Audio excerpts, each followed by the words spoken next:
அனைவருக்கும் கணித வணக்கம்.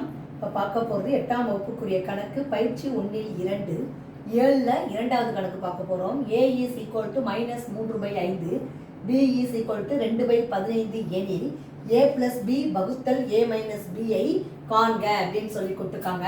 இப்போ கொடுக்கப்பட்ட சமன்பாடில் a ஓட மதிப்பையும் b ஓட மதிப்பையும் போட்டு நம்ம கண்டுபிடிக்க போகிறோம். a plus b அப்போ -3/5 ப்ளஸ் பி என்பது 2/15 ஃபஸ்ட்டு போட்டுக்கிறேன். அடுத்து வகுத்தல் குறியீடு போட்டுக்கிறோம். திரும்பவும் a மைனஸ் பி -3/5 -2/15.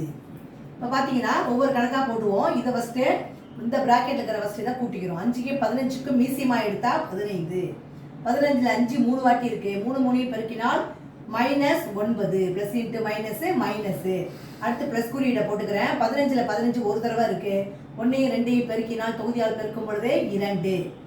இது மாதிரி போட்டுக்கிறோம். வகுத்தல் அதே மாதிரி இங்கேயும் 5க்கு 15க்கு மீசியமாக எடுத்தால் 15.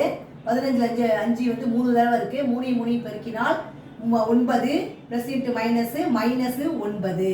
அடுத்து மைனஸ் குறியீடு இருக்குது, அதை போட்டுக்கிறேன். 15ல் 15 ஒரு தடவை இருக்குது. 2 2. இப்போ பார்த்தீங்கன்னா இது ரெண்டையும் கூட்டி போட போகிறோம்.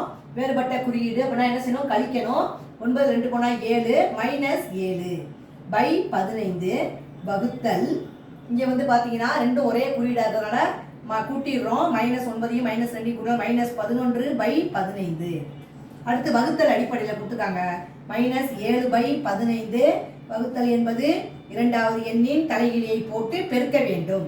11/15 வந்து தலைகீழ் எழுதும் பொழுது 15/-11 பெருக்க வேண்டும். இப்போ இந்த 15க்கு இந்த 15 சுருக்கிட்டோம். Minus into minus plus. அப்போ என்ன வரும்? 7/11. அதுதான் ஆன்சரு. இந்த கணக்குக்குரிய விடை வந்து என்ன கிடைச்சிருக்கு அப்படின்னு பார்த்தோம்னா 7/11. புரிஞ்சுங்களா?